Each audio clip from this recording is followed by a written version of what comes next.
పరిశుద్ధ నామానికి మహిమ కలుగునుగాక. సమయంలో మరి మంచి తరుణంలోనికి మనం వచ్చి ఉన్నాం.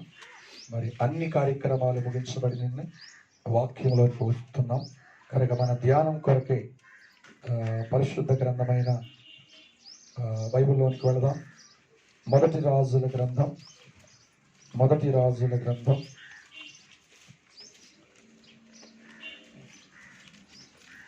2వ అధ్యాయము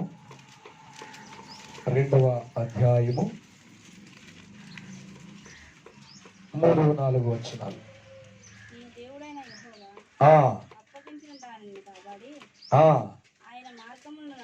2వ రాజుల గ్రంథం చదువు 2వ అధ్యాయము 4-5 వచనాలు.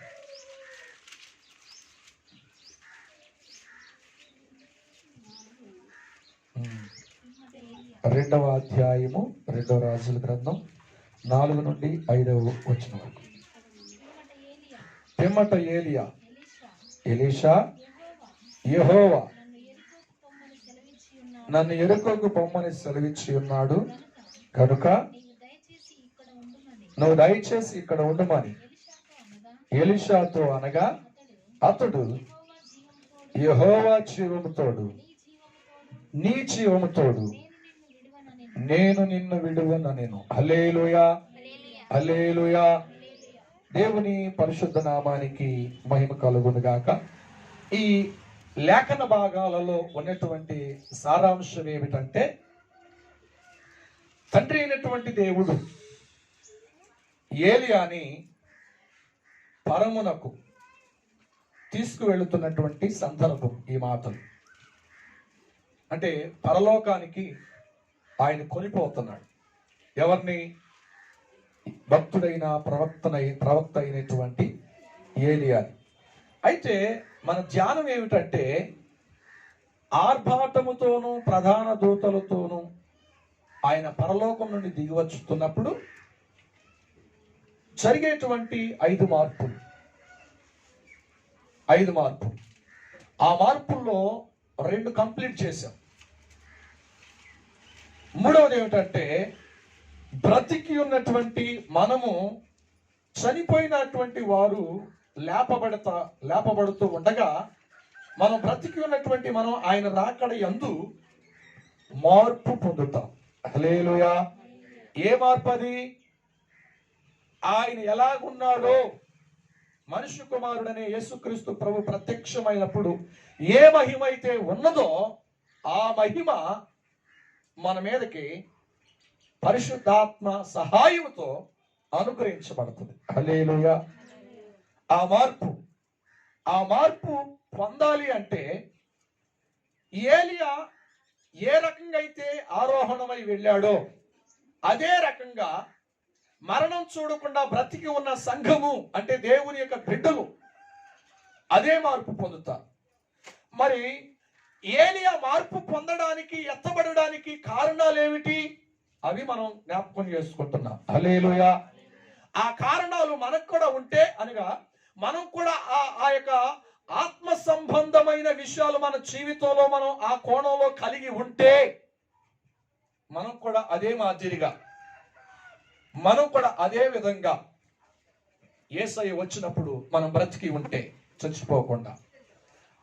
ఏలియా ఏ రకంగా అయితే మార్పు పొంది మహిమ దేహాన్ని ధరించుకుని పరమునకు వెళ్ళాడో, మధ్యాకాశంలో ఉన్న యేసయ్యని మనం అదే విధంగా, అదే మాదిరిగా ఆయన కలుసుకోవడానికి అవకాశం ఉంటుంది. హల్లెలూయా.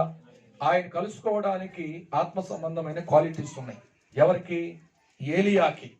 ఇప్పుడు మనం బ్రతికి ఉంటే ఆయన వచ్చేంత వరకు మనలో కూడా ఆయన మహిమ దిగి రావాలి అంటే ఏలియాలో ఉన్న క్వాలిటీస్ అనగా ఆత్మ సంబంధమైన విషయాలు, ఆత్మ సంబంధమైనటువంటి అనుభవాలు ఉండకపోతే, నేను నిన్ను ప్రార్థన చేసిన, నువ్వు ఉపవాసం ఉన్నా, నువ్వు విశ్వాసం కలిగి ఉన్నా, అది అలాగే ఉండిపోతుంది తప్ప నువ్వు సరికదా దేవుని సన్నిధిలో మహిమలోనికి మార్చడానికి అవకాశం ఎట్టి పరిస్థితుల్లో సహకారంగా మనకి ఉండదు. ఏంటి? ఏలియా కొనిపోవడానికి కారణాలు ఏమిటి? ఏలియా కొనిపోబడడానికి ఆయనలో ఉన్న అర్హతలు ఏమిటి? ఆ అర్హతలు మనకుంటే, నేను అంటున్నాను, యేసయ్య వస్తే గనక, సజీవులమై ఉంటే గనక మనం కూడా మహిమను పొందుతాము. ఏలియా కంటే గొప్పగా మనుష్య కుమారుడిని యేసయ్యని మనం ఎదుర్కోగలుగుతాం. హల్లెలూయా. 2 విషయాలు చెప్పాను పోయిన వారంలో. ఏలియా కొనిపోబడటానికి దేవుని సన్నిధిలో జీవించేవాడు. ఎవరి సన్నిధిలో? ఎవరిని కలిగి జీవించేవాడు? డబ్బు కలిగి, అధికారం కలిగి జీవించిన వాడు కాదు. రాజు దగ్గరికి వెళ్ళినా, మంత్రి దగ్గరికి వెళ్ళినా, అధికారి దగ్గరికి వెళ్ళినా, పలుకుబడ ఉన్న వారి దగ్గరికి వెళ్ళినా ఎవరిని మాట్లాడేవాడు తెలుసా? ఒకటి, నేను యెహోవా సన్నిధిలో నేను జీవిస్తున్నాను. హల్లెలూయా. ఒక రాజు దగ్గరికి వెళ్ళి ఆ దినాల్లో అలా మాట్లాడాలంటే ఎవరికి ధైర్యము చాలదు. కానీ ఒకే ఒక వ్యక్తి, ఏలియా, అంత ధైర్యంగా మాట్లాడాడు. స్తోత్రం. ఆయన జీవించింది అలాగే ఉంది, ఆయన మాట్లాడింది కూడా అలాగే ఉంది. ఈ రోజున ఏలియా ఎందుకు ఆరోహణమయ్యలేడు? మొదటి పాయింట్ ఏమిటంటే, ఆయన దేవుని కలిగి జీవించాడు. హల్లెలూయా. దేవుని కలిగి జీవించిన వారు దేవుడు ప్రత్యక్షమైనప్పుడు సజీవులుగా ఉంటే ఏలియాకు వచ్చినటువంటి 2 మహిమ చేత నింపబడి మనుష్య కుమారుని ఎదుర్కొంటారు. హల్లెలూయా. ఈ లోకంతో జీవిస్తే కాదు. ఎవరితో జీవించాలంటే మనం యేసుతో జీవించిన వారిగా ఉంటారు. కొంతమంది యేసుతో జీవించారు కానీ యేసుకున్నటువంటి ఆ శక్తిని గ్రహించలేకపోయారు. అర్థమవుతుందండి? ఒకసారి ఏమైందంటే, యేసయ్య శిష్యుల దగ్గరికి ఒక దయ్యం పట్టిన వాడిని తీసుకొచ్చాడు. ఆయన లేడు ఆ సందర్భంలో. యేసయ్య దూరాన ఉన్నాడు. ఆయన శిష్యులే కదా, ఆయనతోనే ఉంటున్నారు కదా అని చెప్పి ప్రార్థన చేయమంటే వాళ్ళు ప్రార్థన చేస్తే ఆ దయ్యం పోలా ఆ వ్యక్తిలో. మళ్ళీ యేసయ్య కొరకు ఎదురు చూస్తా ఉన్నారు. యేసుక్రీస్తు ప్రభువు ఏమన్నాడు తెలుసా? నాతో జీవించటం కాదు, నాతో కలిసి ఎలాగైతే నేను జీవిస్తున్నానో ఆ జీవితం మీకు కలిగి ఉంటే ఆ మహిమను చూసి ఆ దెయ్యం పోతుంది. ఏం కావాలంటండి? దేవునికి కలిగినటువంటి ఆత్మ సంబంధమైన జీవితం కావాలి. హల్లెలూయా. యేసుతో ఉన్నంత మాత్రాన కాదు, బైబిల్ పట్టుకున్నంత మాత్రాన కాదు, పాటలు పాడినంత మాత్రాన కాదు, మన బ్రతుకు యేసులో సరిగ్గా సరైన విధంగా ఉన్నదా లేదా? హల్లెలూయా. యేసుతో ఉండటం వేరు, యేసు కలిగి జీవించటం వేరు. అందుకే చాలాసార్లు చెప్పాను, క్రైస్తవుడిగా పిలువబడటం వేరు, క్రైస్తత్వాన్ని దాహముగా త్రాగడం వేరు. హల్లెలూయా. అర్థమవుతుందండి? నేను చెప్పే మాటలు మీకు అర్థమవుతుందా? దేవునికి స్తోత్రం. క్రీస్తులో ఉండటం అంటే అది. అధికారం వచ్చిన, శాసనాలు అమలు చేయబడినా ఏ మాత్రం కూడా కాంప్రమైజ్ కాకూడదు లోకం విషయంలో. స్తోత్రం.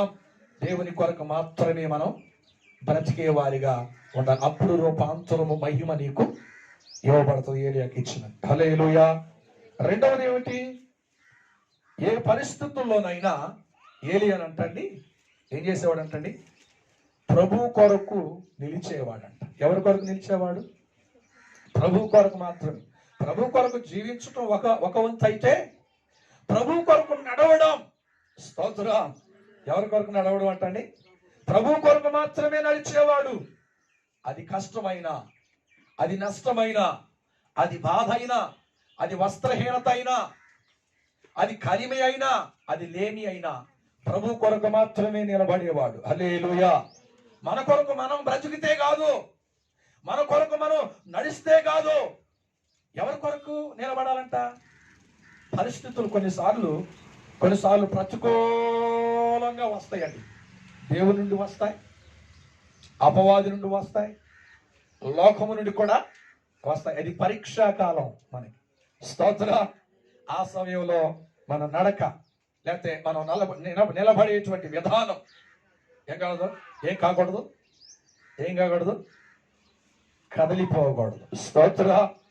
కనుక ఏలియా కూడా, నేను చదివించిన ఆ వాక్యం కూడా, ప్రభు కొరకు నిలిచిన వాడు. అందుకంట నేను ఎవరి సన్నిధిలో నిలిచి ఉన్నానో అంటాడు. నేను ఎవరి సన్నిధిలో ఎవరిని కలిగి ఉన్నానో అని అంటాడు. ఒకసారి నేను ఎవరి సన్నిధిలో నిలిచి ఉన్నానో. Praise the lord. అందుకనే ఆయనకి ఇష్టమైంది. ఎవరికి? దేవునికి. ఎవరి జీవితం? ఏలియా జీవితం. అందుకనే ఏలియా సుడిగాలి చేత అగ్ని రథములు వచ్చి ఆయన పరమునకు తీసుకుని వెళ్ళిని. హల్లెలూయా. ఇప్పుడు ఎవరు రూపాంతరం పొందుతారు? మధ్యాకాశంలో యేసయ్య వచ్చి బోర ఊదినప్పుడు ఎవరు మార్పు పొందుతారు? సజీవులుగా ఉంటే యేసు కొరకు జీవించిన వారు, యేసయ్య కొరకు నిలిచి ఉన్నవారు. హల్లెలూయా.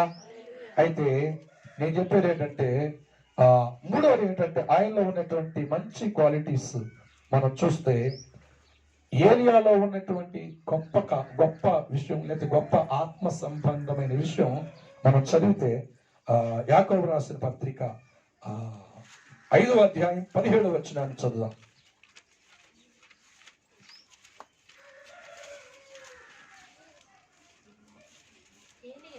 ఏలియా ఇక్కడ గమనించాలి. మన వంటి స్వభావం కలిగినటువంటి మనుషుడే వర్షింపకుండునట్లు అతడు ఆసక్తితో ప్రార్థించగా 3.5 సంవత్సరముల వరకు భూమి మీద వర్షం పడలేదంట. హల్లెలూయా, హల్లెలూయా. ఇక్కడ అర్థమవుతుందండి, యేసు కొరకు బ్రతికేటువంటి అనుభవం ఏలియాలో ఉంది. అంటే దేవుని కొరకు బ్రతికే అనుభవం, దేవుని కొరకు నిలబడేటువంటి అనుభవం కూడా ఏలియాలో ఉంది. స్తోత్రం. అయితే ఇక్కడ మూడవది ఏంటంటే గొప్ప ప్రార్థనా పరుడు. హల్లెలూయా, హల్లెలూయా. గొప్ప ప్రార్థనా పరుడు అంటే ప్రార్థన చేసే వాళ్ళు చాలా మంది ఉన్నారు బైబిల్లో. వాళ్ళందరికంటే గొప్ప ప్రార్థనా పరుడు ఎవరు అంటే ఏలియానే. స్తోత్రం. ఎందుకో నేను చెప్తా తర్వాత. ప్రార్థన చేసినప్పుడు అద్భుతాలు జరిగినాయి బైబిల్లో. యెహోషువ ప్రార్థన చేశాడు. ఒక రోజంతా సూర్యుడు ఉదయించకుండా ఆగిపోయాడు ఆయన ప్రార్థన వలన. స్తోత్రం. మోషే ప్రార్థన చేశాడు. ఎర్ర సముద్రం 2 పాయలుగా ఇశ్రాయేలు ప్రజలకి రహదారిగా దేవుడు చేశాడు. ఆయన ప్రార్థన పరుడే. స్తోత్రం, స్తోత్రం. ఇంకా ఎస్తేరు ప్రార్థన చేసింది ఉపవాసం ఉండి. యూదుల మీదకి వచ్చిన మరణశిక్షణ అంతటిని కూడా తొలగించబడింది. ఆమె ప్రార్థనా పరుడు. స్తోత్రం. అంతేనండి. ఇంకా వీరందరిని చూస్తే బైబిల్ చాలా మంది తేల్తారు ప్రార్థన. వీళ్ళందరికంటే చాలా బలమైన ప్రార్థన వీరుడు, బలమైన ప్రార్థనా గోపురాన్ని కట్టుకున్నది ఎవరో చెప్పమంటారా? స్తోత్రం, స్తోత్రం. నిజంగా నేను అంటున్నాను, మనిషి కుమారుడని యేసయ్య ఆ ప్రత్యక్షత ఆ దినము యందు మనం మార్పు పొందాలంటే, సజీవులంగా ఉండి ఆయన సన్నిధిలో ఆయన ఎదుర్కోవాలంటే ఈ మూడో అనుభవం ఏమిటంటే చెప్పండి, ఒక ప్రార్థన అనుభవం కలిగిన వారిగా మనం ఉండాలి. అవసరం వచ్చినప్పుడు కాదు ప్రార్థన, అవసరం లేనప్పుడు కూడా మనం ప్రార్థన చేస్తూనే ఉండాలి. హల్లెలూయా, హల్లెలూయా. అర్థమవుతుందండి. మన వంటి స్వభావం కలిగిన వాడు అంటే అర్థం ఏమిటి? బాధలు అనుభవిస్తున్నాడు, కష్టాలు కూడా అనుభవిస్తున్నాడు, నొప్పి ఏమిటో తెలుస్తుంది, కరువు ఏమిటో అనుభవిస్తున్నాడు. ఎవరు? ఏలియా. స్తోత్రం. అందుకే ఈ మాట పరిశుద్ధాత్ముడు దాయకుండా బయలుపరుస్తున్నాడు. ఏమన్నాడు? ఏలియా మన వంటి స్వభావము కలిగినటువంటి మనుష్యుడే ఆయనను. స్తోత్రం. ఆ మాటలో చాలా గొప్ప సంగతి దాగి ఉందండి. ఏంటయ్యా ప్రార్థన చేయలేకపోతుందంటే బాధలు ఎక్కువైపోయింది. ఏంటయ్యా ప్రార్థన నడవట్లేదంటే ఆ సమస్యలు ఎక్కువైపోయినాయి అండి. ఏలియాకి సమస్యలు లేవా? ఏలియాకి బాధలు లేవా? మన వంటి వాడే అంటున్నారు కదా. మరి ఎంత ప్రార్థన శక్తిని ఎలాగూ కట్టుకున్నాడో. స్తోత్రం. ఇలా ప్రార్థన కట్టుకోగలిగిన వారు ఉంటే ఎవరి రికమెండేషన్ అవసరం లేదండి. ఆ మనిషి కుమారుడిని యేసయ్య ప్రత్యక్షమైనప్పుడు ఏలియాకి ఎట్టి మహిమనిచ్చాడో అట్టి మహిమ ఈ ప్రార్థన ద్వారా పొందుకునేటువంటి ప్రార్థన కట్టుకున్న ప్రతి ఒక్కరూ సజీవులైన వారు రూపాంతరము చెందుతారు. హల్లెలూయా. అందుకే బాధలు పక్కన పెట్టండి, కష్టాలు మర్చిపోండి. స్తోత్రం. అందుకే ఒక మాట అంటాడు, ఆ ప్రార్థనలో కూడా ఏముండాలంటండి? ధైర్యం ఉండాలి. గొప్ప ప్రార్థన అంటే ధైర్యం ఉండాలండి.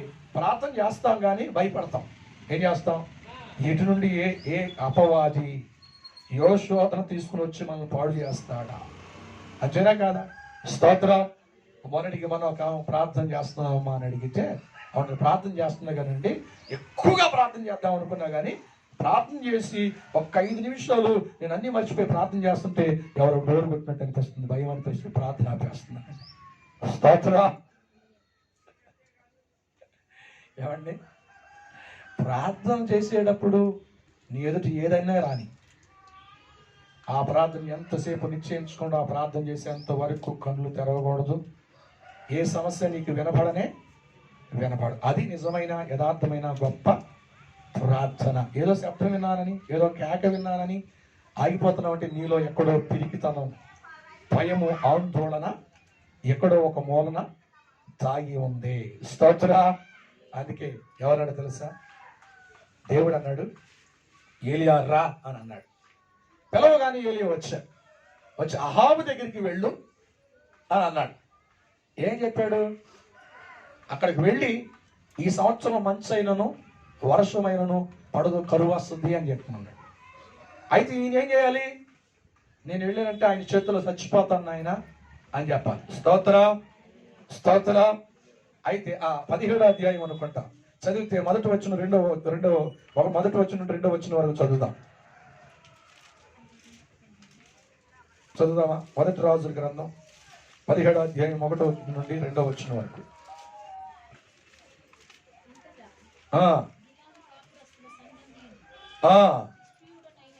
తిష్బీయుడనైన ఏలియా ఆ అహాబునకు వచ్చి, ఎవని సన్నిధిని నేను నిలబడి ఉన్నానో ఇశ్రాయేలు దేవుడైన యెహోవా జీవము తోడు.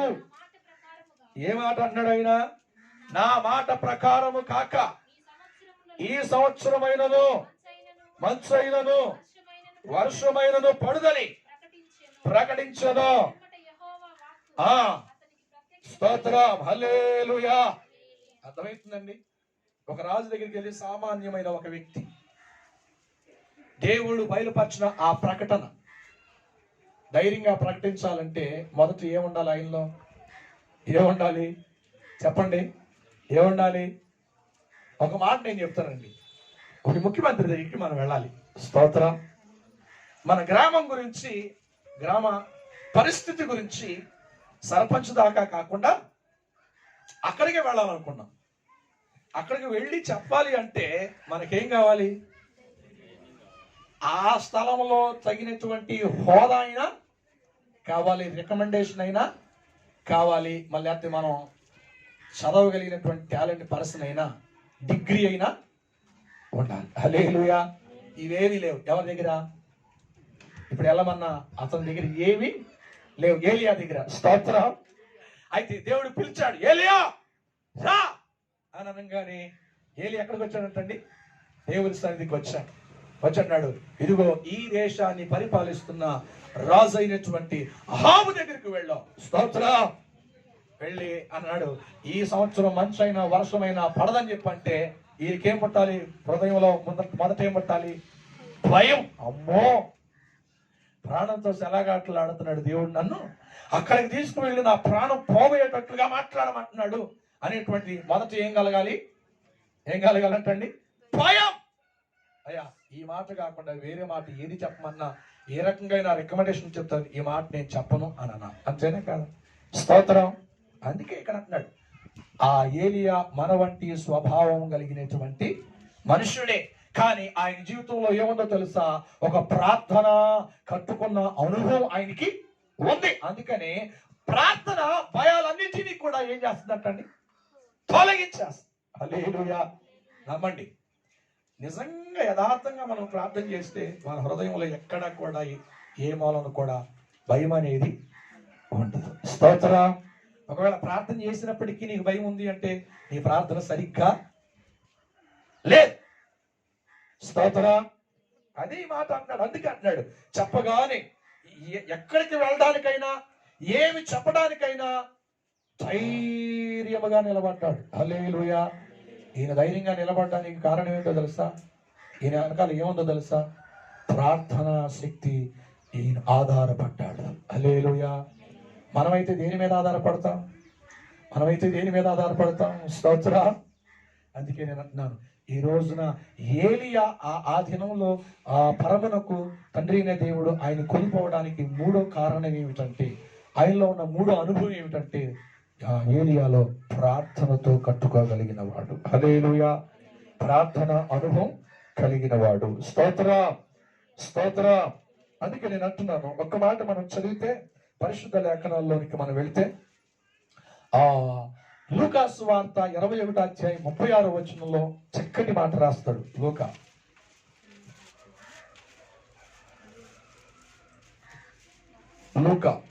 21వ అధ్యాయం 36వ వచనం. కాబట్టి మీరు జరగబోవు వీటి నెలను తప్పించుకొని మనుష్య కుమారుడి ఎదుట అడగండి నిలువబడుటకు, అంటే నిలవబడడానికి భయం లేకుండా నిలవబడేటట్లుగా చేసేది, శక్తి గల వారిగా మనం నిలబెట్టేది ఏమిటో తెలుసా?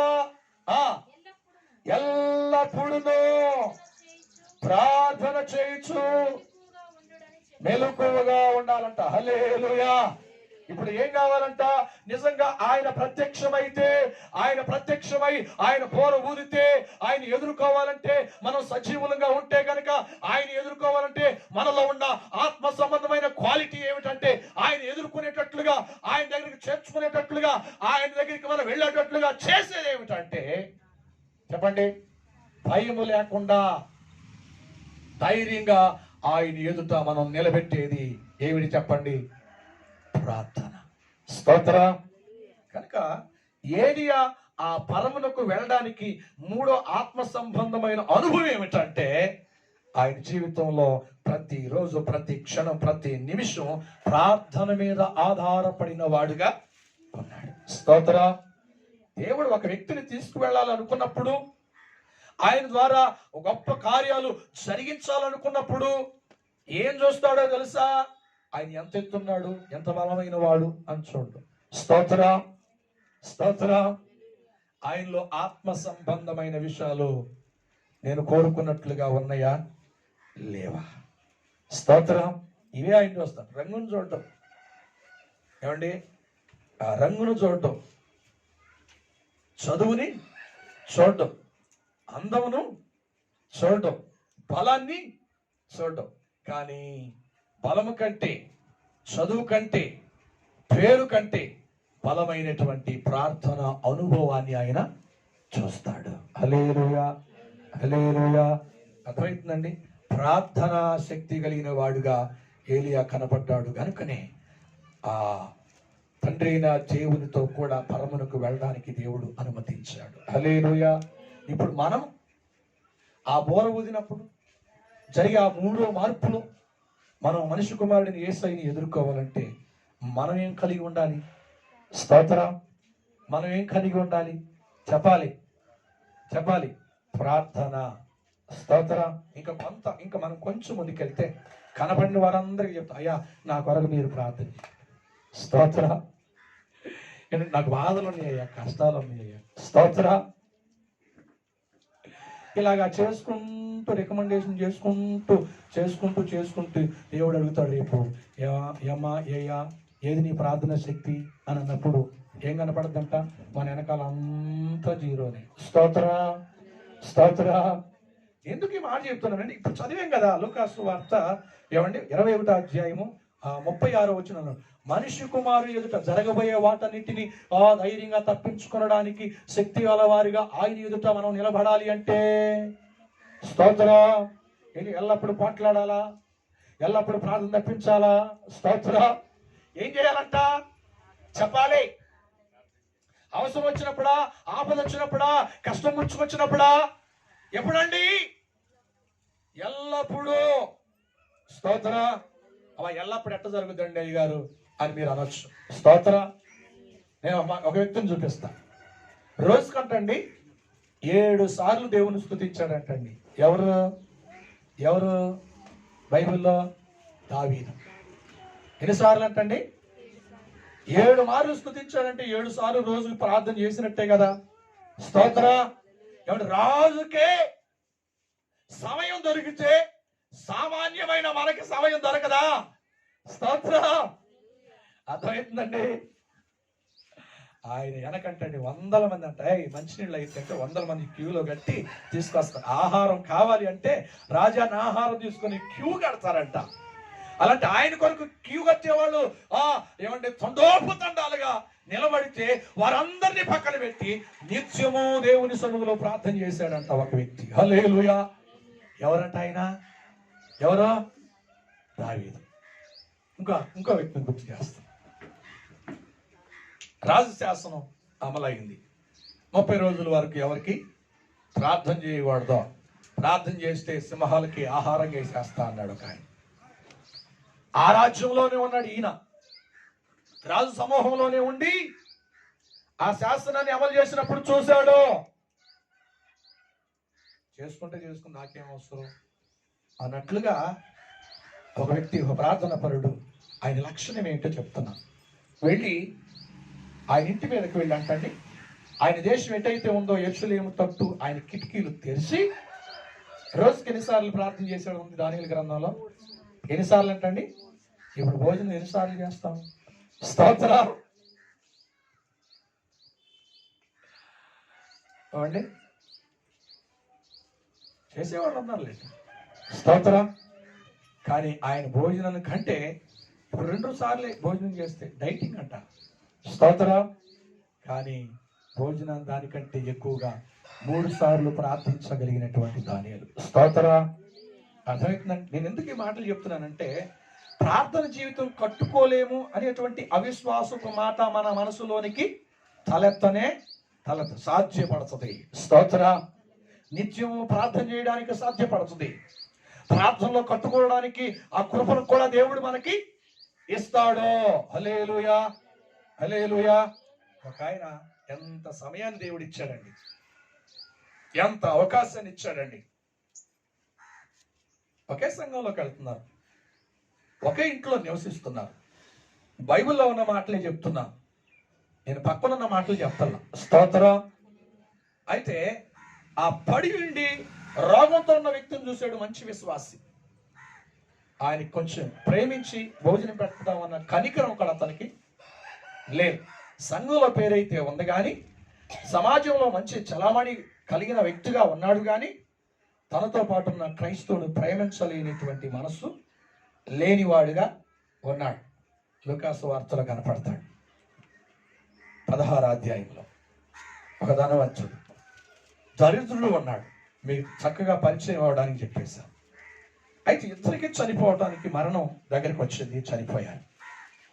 ధనవంతుడు చనిపోయాడు, దరిద్రుడు కూడా చనిపోయాడు. ఆయనలో ఎంత నెగ్లెక్ట్ చేశాడో ప్రార్థనా జీవితంలో మీకు చెప్తున్నాను. స్తోత్రం.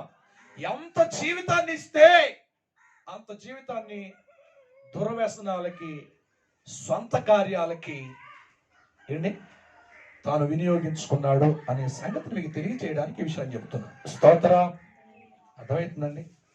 అయితే ఎక్కడ తీరిందో తెలుసా? ప్రార్థన చేయడానికి ఆయనకి భూమి తెరలేదంట. ప్రార్థన చేయడానికి తన అన్నల కొరకు, తన రక్షణ కొరకు ఎక్కడికి వెళ్ళి ప్రార్థన చేస్తున్నాడు తెలుసా? స్తోత్రం. ఎక్కడికి వెళ్ళి ప్రార్థన చేస్తున్నాడు తెలుసా? ఎక్కడ చోటు దొరకనట్టు అక్కడేమైనా ప్రార్థన వినపడుతుందా దేవునికి? స్తోత్రం. వినపడుతుందా? వినబడిన అవకాశమే లేదు రక్షించడానికి. ఆ అవకాశాన్ని పోగొట్టేసుకున్నాడు. స్తోత్రం. అందుకే ఒక మాట, నా తండ్రి అయిన అబ్రహామా, నేనుండే స్థలంలోనికి నా సహోదరులు ఉన్నారు, వాళ్ళు ఇదే పరిస్థితుల్లోనికి వస్తారు, కనికరించయ్యా దయించయ్యా, నా మనవిని ఆలకించయ్యా, నీ దగ్గర ఉన్న దరిద్రుని అక్కడికి పంపించయ్యా, ఇక్కడున్న పరిస్థితి ఏమిటో అక్కడున్న పరిస్థితితో వివరిస్తే వాళ్ళకి మనసులు కరిగి మార్పు పొంది నేనుండే స్థలంలో రాకుండా దరిద్రుడైన ఆ లాజరు దగ్గర నీ స్థలంలోకి వస్తారయ్యా అని ఒకే ఒక మాటతో తేల్చేశాడు అబ్రహాం. ధర్మశాస్త్రం ఉంది, ప్రవక్తలు ఉన్నారు, ఆ మాటలు వింటే వాళ్ళు రక్షించబడతారు. స్తోత్రం. నేను ఎందుకు ఈ మాటలు చెప్పానంటే, మనకిచ్చినటువంటి 365 రోజులు దినాలు లేదా ఆ రోజుల్లో ఎంత మనం ప్రార్థన చేసామో దేవునికి. స్తోత్రం. ఒకవేళ 80 సంవత్సరాలు మనకు ఆయుష్నిచ్చాం, ఎంత ప్రార్థన కూడబెట్టాం, డబ్బు కాదు. స్తోత్రం. ఎంత ప్రార్థనతో మనం దేవుని సన్నిధిలో నిలబడి ఉన్నామో. ప్రతిరోజు దేవదూత నీ దగ్గరికి వస్తుందంట, దుపార్చిని పట్టుకుని అంటండి నీ ఇంటి చుట్టూ తిరుగుద్దంట. ఎందుకు తెలుసా? దేవుడు ఆజ్ఞాపిస్తే ఆజ్ఞ మేరకు ఇక్కడికి దిగి వస్తుంది. నువ్వు రక్షించబడిన తర్వాత నువ్వు ప్రార్థన చేసినా చేయకపోయినా దుపార్చిని చేత పట్టుకుని నీ ఇంటి చుట్టూ ఉదయం సాయంత్రం తిరుగుతూనే ఉంటదంట. ఎందుకో తెలుసా? నువ్వు ప్రార్థన చేస్తే ఆ ప్రార్థన అంటే ఆ ధూపంలోనికి తీసుకుని, ఇదిగో నాయన ఫలానా వ్యక్తి ఎంత ప్రార్థన చేసిందని చెప్పి తండ్రి అయినటువంటి దేవుని దగ్గరికి ఆ ధూపార్తిని పట్టుకుని వెళ్ళిపోతుందంట. హల్లెలూయా. ఆ ప్రార్థన అంతా పరిశీలించి భూమిలో వాళ్ళకి ఏం కావాలో దానికి రిప్లైగా దేవుడు సమాధానం ఇస్తాడు. దానిలో ఆత్మీయత కొరకు కోరినటువంటి ఆత్మీయ జీవితానికి కొరకు కావలసిన వాటిని కేటాయిస్తాడు. ఈ భూలోక సంబంధమైన అవసరాలు కావలసిన వాటికి ఆయన సొల్యూషన్ అనుగ్రహిస్తాడు. స్తోత్ర.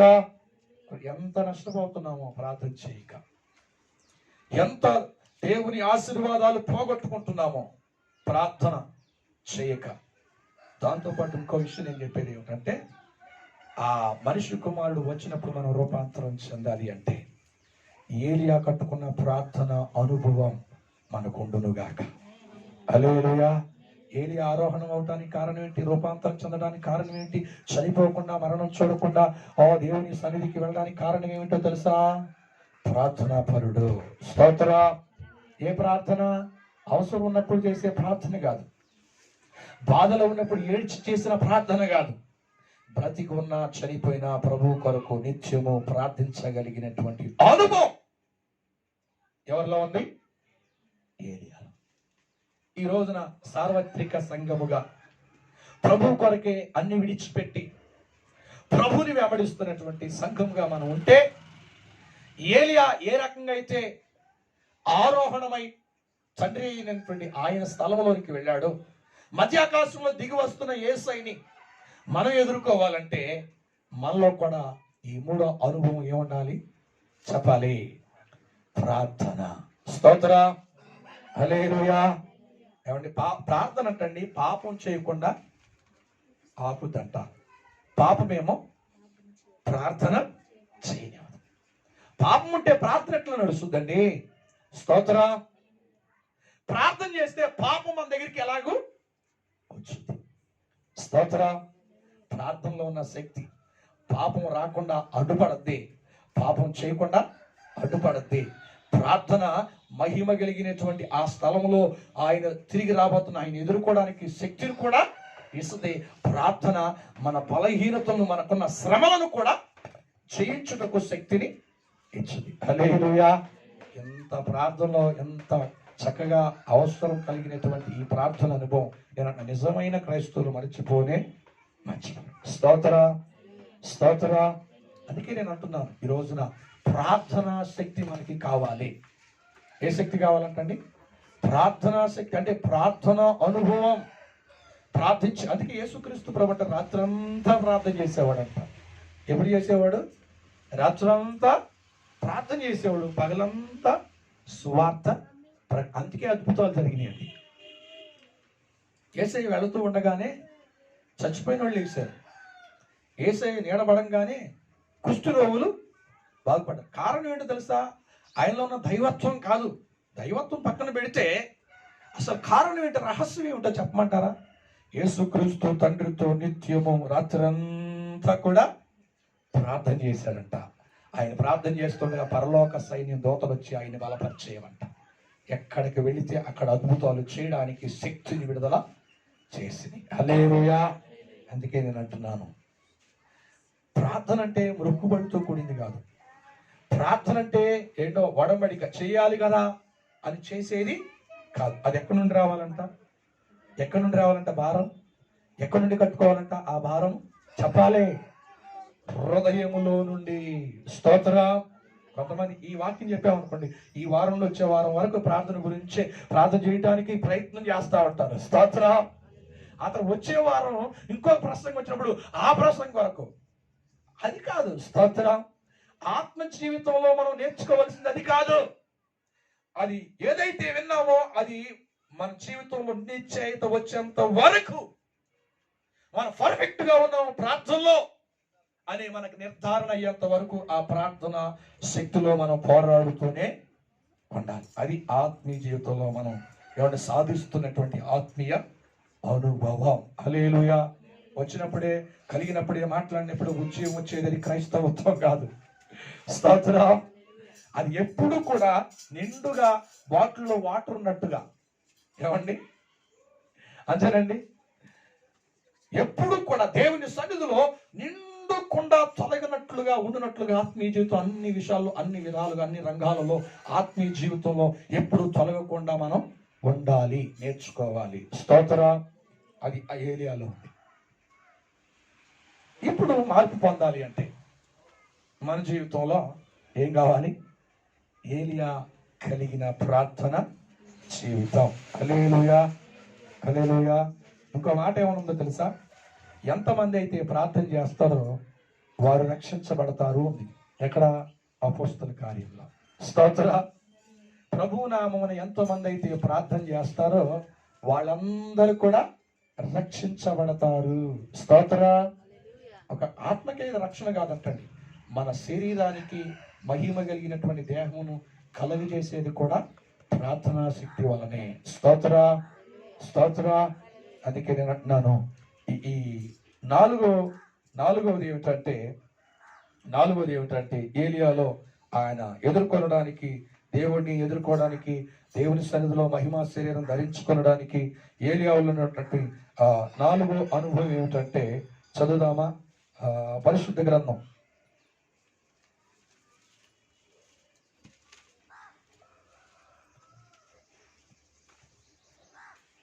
17వ అధ్యాయం 4 నుండి 5వ వచనం. త్వరగా 17వ అధ్యాయము 4వ వచనం నుండి 5వ వచనం. మొదటి రాజుల గ్రంథం 17వ అధ్యాయము 4వ వచనం నుండి 5వ వచనం వరకు.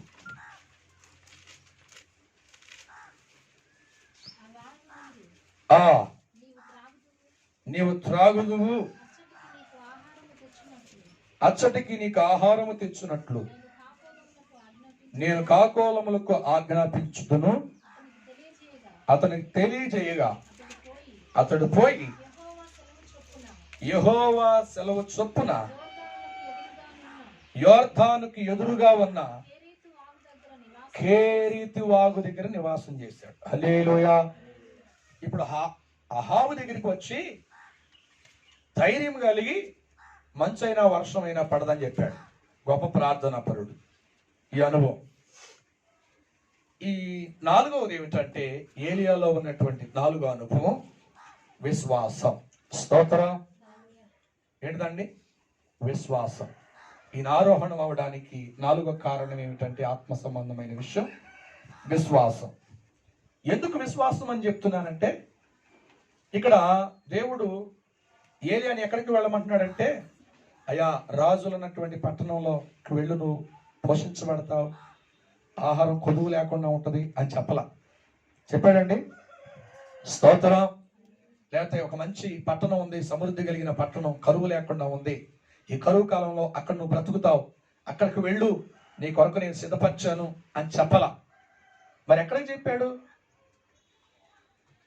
యోర్దానుకి ఎదురుగా ఉన్న కేరీతు వాగు ఒకటి ఉంది.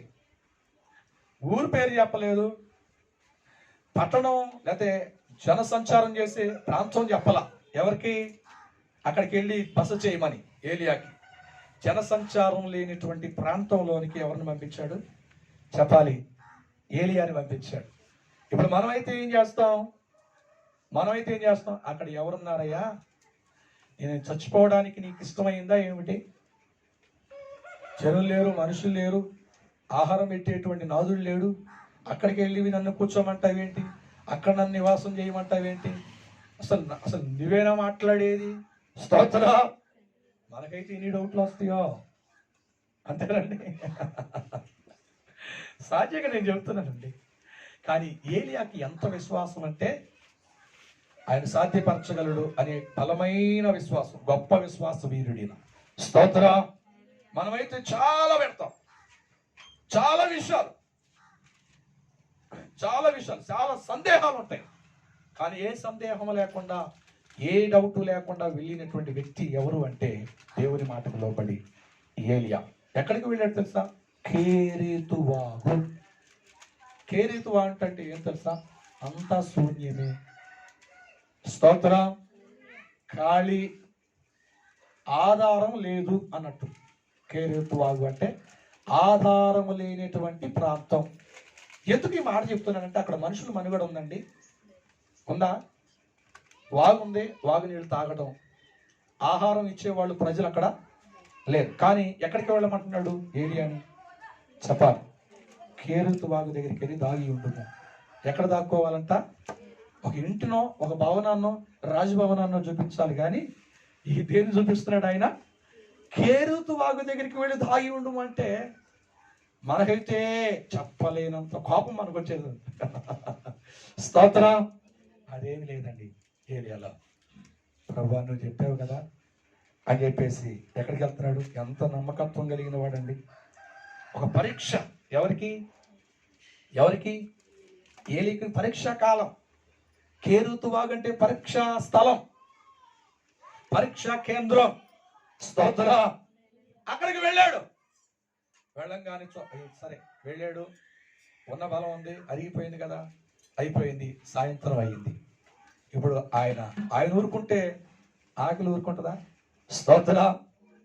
అడుగుతున్నాడు, ప్రభువా ఇక్కడికి వెళ్ళమన్నావు, ఇక్కడికి నేను వచ్చాను, ఇప్పుడు ఏం చేయాలి ప్రభువా, ఏం చేయాలి అని చెప్పేసి ఎన్నో సందేహాలు రావాలి, ఎన్నో అనుమానాలు రావాలి. మళ్ళీ తిరిగి వెళ్ళిపోతానే మనసు ఆయనకి రావాలి. అంతేనా కాదా? స్తోత్ర! అవన్నీ ఏమి ఇక్కడ పరిశుద్ధాత్మను రాయించాలి అంటే లేవు అన్నట్టే. అంతేనా కాదా? అక్కడ నిలిచి ఉన్నాడు. ఎవరు నిలిచి ఉన్నది? చెప్పాలి. తన నడకలో ఏ సందేహము లేదు. నేను వెళ్ళను అనలేదు. ఎక్కడికి? కేరేతు వాగు దగ్గరికి నేను వెళ్ళనయ్యా అని అనలేదు. రెండవది, ఏదో ఒక సాకు ఆయన చెప్పలేదు. తన ప్రయాణం ఆపలేదు, సాకు కూడా, ఏది నెపము కూడా తెలియచేయలేదు. హల్లెలూయా! దీన్ని బట్టి ఆయనలో ఉన్నది ఏంటో తెలుసా? ఆయన విశ్వాసం ఎటువంటి మార్పు లేనే లేదు, ఏ సందేహము. అందుకే నేను ఒక గొప్ప విశ్వాస వీరుడు అనడానికి ఏ సందేహము లేదు. హల్లెలూయా! అందుకే నేను అంటున్నాను, మన వంటి స్వభావం కలివాడే, కానీ ఆయనలో ఏముందంటండి? ప్రార్థనతో పాటు ఏముందంటండి? ఒక బలమైన విశ్వాసం. హల్లెలూయా! ఆయన ఏమండి లేని ప్రాంతంలో ఏం చేస్తారంటండి? భూమిని వేలాడదీయగలడు. స్తోత్ర! అంతేనండి. ఏమి లేని ప్రాంతంలో అనేకులు తీసుకువచ్చేటట్లుగా చేయటకు ఆయన సమర్థుడని రూఢిగా ఆయన నమ్మాడు. స్తోత్ర! అందుకే ఆయన నమ్మకాన్ని వమ్ము చేయకుండా దేవుడు ఏం చేస్తాడు సార్? ఆయన పొస్తు ఉండనివ్వకుండా, ఆకలి దప్పులతో ఆయన చనిపోకుండా ఏలియాకి ఏం చేశాడు తెలుసా? ఎవరికి ఇచ్చాడు తెలుసా? ఆజ్ఞ. కాకులకు ఆజ్ఞ ఇచ్చాడు. స్తోత్ర! ఇదండి విశ్వాసం అంటే. ఆయన ఏమైనా చేయగలడు అని ప్రగాఢముగా నమ్మాడు. ఎవరు చెప్పాలి? ఏలియా నమ్మాడు. అందుకే నేను అంటున్నాను, ఈ రోజున దేవుని సన్నిధిలో మనం ఒక బలమైన విశ్వాసం ఉండాలి. ఈ రోజున కార్యం జరిగితేనే దేవుని మీద భారమైన విశ్వాసం కలిగి ఉంటాం. అది దేవుని రాకడలో నేను ఎత్తబడేటట్లుగా రూపాంతరం చేయడానికి అవకాశమే ఉండదు. స్తోత్రం. ఆయన చేయకపోయినా ఆయన చేసిన దానియేలు, శద్రకు, మెషకు, అబేద్నెగోలు ఏమన్నారు తెలుసా? మా దేవుడి కార్యం చేయడానికి సమర్థుడు, ఒకవేళ చేయకపోయినా మేము మారము, మేమండి మా మనస్సుని మార్చుకోము, మా విశ్వాసాన్ని మేము వదులుకోము. స్తోత్ర. ఈ రోజున అటువంటి విశ్వాసులు కరువైపోయారండి. అటువంటి భక్తి కరువైపోయింది. అటువంటి సమర్పణ తక్కువైపోయింది. అటువంటి త్యాగపూరితమైన విశ్వాసము అణగారిపోయింది. స్తోత్ర. అందుకే దేవుడు కార్యాలు చేయి కాదు, చేస్తాడు మనలో విశ్వాసం. అందుకే ఒక మాట ఉంది, ఆయనంట మనిషి కుమారుడు ప్రత్యక్షమైనప్పుడంట భూమి మీదంట విశ్వాసం నేను కనుగొందునా అని అంటాడు. ఎక్కడంటాడు? లూకాసు వార్త 18వ అధ్యాయము చదువుదామా? 18వ అధ్యాయము 10వ వచనం అనుకుంటాను. చదవండి. న్యాయము తీర్చును వారి విషయమే కదా. అయినను అది కదగండి. ఎప్పుడంటండి? మనుష్య కుమారుడు వచ్చినప్పుడు ఆయన భూమి మీద విశ్వాసము అంటే ఏంటంటే ఇది విశ్వాసులలో విశ్వాసం ఏమైపోద్ది అంటండి? ఏమంటే నీరు గారిపోతాయి. ఏ విశ్వాసం? రాకడ గురించినటువంటి ఒక ప్రత్యక్షతను మరిచిపోతారు. దేవుడు వస్తున్న ఆ రాకడ యొక్క ఆలోచనలన్నీ కూడా ఏమైపోతాయి? శూన్యం, ఖాళీ అయిపోతాయి. స్తోత్ర. అందుకే ఈ మాట అన్నాడు, మనుష్య కుమారుడు ప్రత్యక్షమైనప్పుడు ఈ లోకంలో విశ్వాసం అంటే ఈ లోకంలో ఎవరున్నారు? దేవుని కొరకు ఆయన ఎదుర్కోవడానికి ఒక సంఘముగా ఏర్పడేటువంటి దేవుని బిడ్డలైన వారు ఇక్కడ ఉన్నారు. వారిలోనేటండి ఏం కరువు అయిపోద్దంట? ఆయన చూడలేకపోతాడంట ఆ దినాలలో. స్తోత్ర. విశ్వాసం కరువు అయిపోద్ది. అద్భుతాల కొరకు కాదు విశ్వాసం, స్వస్థతల కొరకు కాదు విశ్వాసం. ఏమన్నా అవి చేస్తాడు, కానీ ప్రభు సన్నిధిలో మనము ఆత్మ సంబంధమైన విశ్వాసము మనం కనుగొనకపోతే, అంటే మనం అది నడవకపోతే దేవుని సన్నిధిలో రూపాంతరం చెందడానికి అవకాశమే లేదు. నేను అందుకే అంటున్నాను, ఏలియా ఆరోహణం అవడానికి గల కారణం ఏమిటి చెప్పాలి? ఏలియా ఆత్మ సంబంధమైన విశ్వాసము కలిగినటువంటి ఒక వ్యక్తి. స్తోత్రం. అందుకనే దేవుడు ఆయనకి ఇష్టమయ్యాడు, దేవునికి ఇష్టమయ్యాడు. ఏలియా కొనిపోయాడు. ఈ రోజున మనం ఆ మధ్యాకాశంలోకి వచ్చి యేసయ్య బోర ఊదినప్పుడు మనం ఆయన ఎదుర్కోవాలంటే 4 అనుభవం ఏముండాలి చెప్పండి? 1, దేవుని కొరకు జీవించేటువంటి జీవితం, దేవుని కొరకు నడిచేటువంటి జీవితం. 3వది చెప్పండి, దేవుని సన్నిధిలో ప్రార్థించగలిగినటువంటి అనుభవం. 4 చెప్పండి, దేవుని సన్నిధిలో ఒక బలమైన ఆత్మ సంబంధమైన విశ్వాసం కలిగినటువంటి ఒక విశేషమైన సంఘముగా మనం ఉండాలి. ఏలియా ఒక్కనే కాదు, అలా కలిగి జీవించిన ప్రతి ఒక్కరిని సజీవులుగా ఉంటే ఆయన వచ్చినప్పుడు మనం ఆయన ఎదుర్కోవడానికి ఆయన మహిమను మనకి అనుగ్రహిస్తాడు. ఇటు మాటలు ఇటు వాక్యము మన వినికిడిలో ప్రభు దీవించి ఆశీర్వదించునుగాక. ఆమేన్. ప్రార్థన చేద్దామా? తలలు వంచుతాం. ప్రభు మనతో మాట్లాడాడు. అలాగే 1 తెస్సలోనికి రాసిన పత్రిక 4:16 ప్రకారం ఆయన బోర ఊదినప్పుడు జరిగేటువంటి మార్పుల్లో 3, 1 మనిషి కుమారుడు యేసయ్య మధ్యాకాశంలోకి వస్తాడు పరలోకం నుండి ఆయన సంఘాన్ని తీసుకువెళ్ళడానికి. 2 మనం విన్నాం, మృతులైనటువంటి దేవుని బిడ్డలు మొదట వారు లేస్తారు. అలాగే సజీవులైనటువంటి మనము రూపాంతరము చెందుతాం. ఎలా ఉంటే రూపాంతరం చెందుతాం? ఆలోకుని మనకు తెలియజేశాడు. ఆలోకు దేవుని సన్నిధిలో కొనిబడబోక ముందు ఆయన ఇష్టడుగా ఉన్నాడు. ఆయనకి ఇష్టమైన జీవితాన్ని జీవించాడు. మనకిష్టమైన జీవితాన్ని జీవిస్తే మనం ఎత్తబడం, మన ఇష్టానుసారంగా నడిస్తే మనం ఎత్తబడం. ఆయన కొలిపోబడక ముందు మార్పు పొందాలి అంటే, మహిమ దేహాలు మనకి రావాలంటే, ఆయన ప్రత్యక్ష ఉన్నప్పుడు మనం బ్రతికి ఉంటే. ఏలియా ఎందుకు ఆరోహణమయ్యాడు?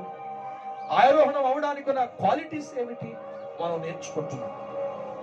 ఒకటి, దేవుని కొరకు బ్రతికిన వాడుగా ఉన్నాడు, దేవుని కొరకు నడిచిన వాడిగా ఉన్నాడు, దేవుని సందులో ప్రార్థనా పరుడుగా ఉన్నాడు, దేవుని సందులో గొప్ప విశ్వాసము కలిగిన విశ్వాస వీరుడుగా ఉన్నాడు. దేవుడు ఏం చెప్పాడో దానికి లోబడిన వాడుగా, దేవుడు చెప్పిన స్థలంలో తాగి ఉండడానికి ఎదురు చెప్పని వాడిగా, సందేహం లేకుండా నమ్మిన వాడుగా ఉన్నాడు. అది ఆయనకి ఇష్టమైంది. స్తోత్రం. Praise the lord. నీ రాక కోసమే నీ వేచియుంటిని, సియోను కోసమే నీ జీవించుచుంటిని, నీ రాక కోసమే నీ వేచియుంటిని, సియోను కోసమే నీ జీవించుచుంటిని. యేసయ్యా యేసయ్యా కొనిపోవా ఈ దీనుని, యేసయ్యా యేసయ్యా కొనిపో ఈ దీనుని, నీ రాక కోసమే నీ వేచియుంటిని, సియోను కోసమే నీ జీవించుచుంటిని. కడపూర సప్తముని వినినప్పుడు నీ రూపముని ధరించెదను, కడపూర సప్తముని వినినప్పుడు నీ రూపముని ధరించెదను.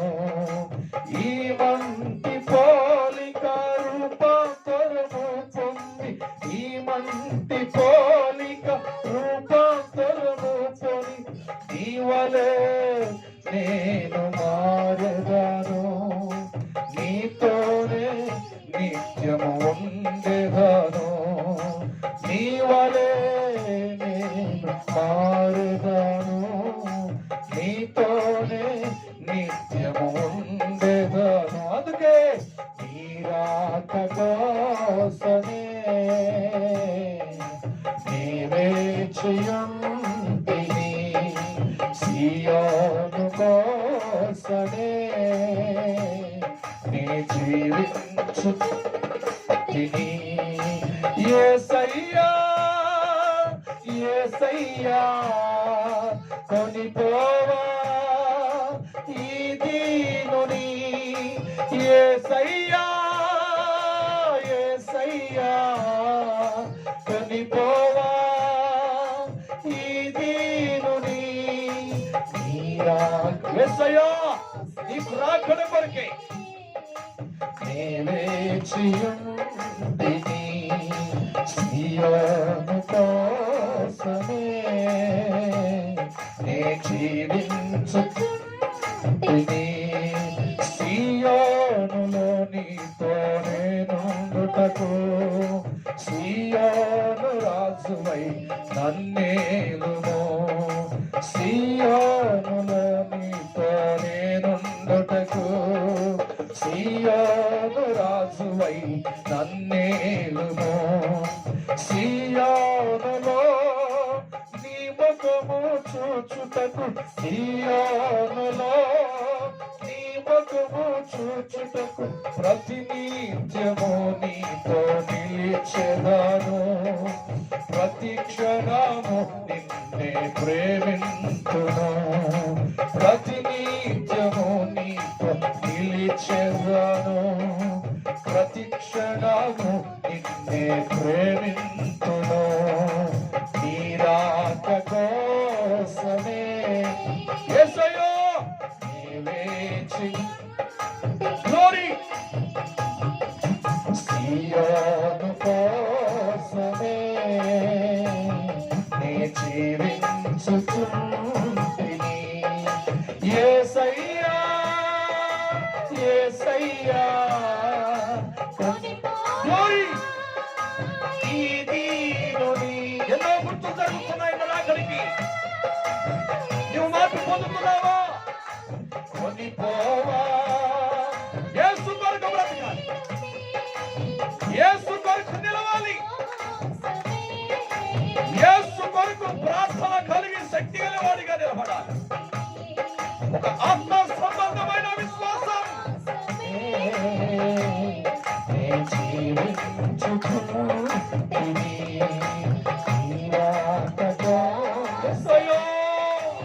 నేను విడిచిపెట్టబడకూడదయ్యా, నువ్వు ఉండే స్థలంలో నేను ఉండాలయ్యా. అదే నా ఆశ నాయనా, అదే నా నిరీక్షణ.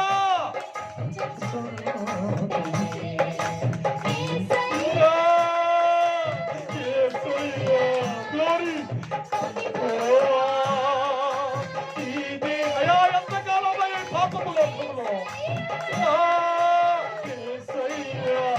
అన్ని మోసాలే అబద్ధాలే, యేసయ్యా యేసయ్యా గ్లోరీ కొనిపోవా ఈ దీనుని, యేసయ్యా అయ్యా నీతోనే ఉండాలయ్యా, నీతోనే ఉంటా, నాకు గొప్ప భాగ్యమయ్యా. యేసయ్యా కొనిపోవా ఈ దీనుని, యేసయ్యా ప్రార్థనా శక్తి తగ్గిపోయా, బలమైన విశ్వాసంతో కట్టయ్యా, నీ కొరకు జీవించే జీవితమయ్యా, ఈ లోకం కొరకు కాదయ్యా, ఈ లోకం కొరకు నిలబడి కాదయ్యా, నీ కొరకు నిలబడే జీవితం. ఓ నమస్తే రివాలా రఖందరాలా బాబా పురాసి రివాలా రఖందరాలా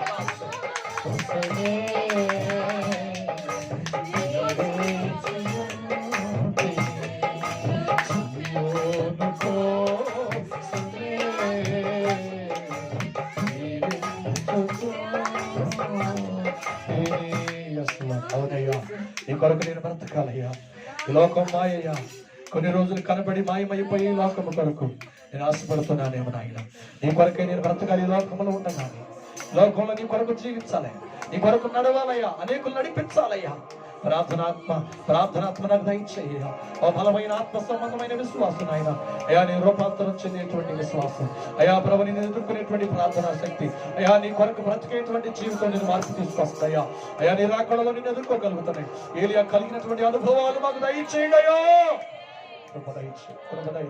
ప్రార్థిద్దాం. పరిశుద్ధుడు అయిన తండ్రి, జీవం కలిగిన యేసయ్యా నీకు ప్రభు, కొన్ని వారముల నుండి ఆయన ప్రత్యేకంగా తండ్రి ప్రభా కడగోరం మోగినప్పుడు జరిగేటువంటి 5 మార్పుల్లో 3 విషయాలు మాకు వివరిస్తూ వచ్చారయ్యా.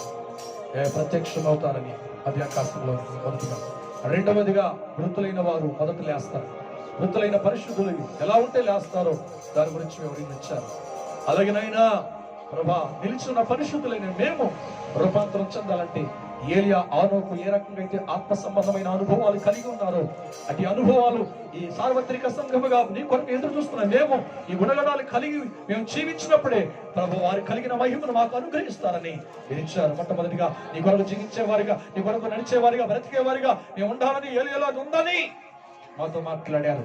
ప్రార్థనాత్మ కలిగిన వాడిగా ఉన్నాడని, ప్రభు ఆత్మ సంబంధమైన విశ్వాసం కలిగిన వాడిగా ఉన్నాడని, ప్రభు అందుకనే ప్రభు నీకు ఇష్టమైందని ఆయన పరంకు నీ సన్నిధికి వచ్చాడని మేము విన్నాము. ప్రభు అలాగే మా ఆత్మ సంబంధమైన జీవితం మేము కలిగి నీ సన్నిధిలో రాబోతున్న మనిషి కుమారుడిని యేసయ్య మిమ్మల్ని ఎదుర్కొనేటువంటి ఈ క్వాలిటీస్ కలిగి మిమ్మల్ని ఎదుర్కొందుముగాక.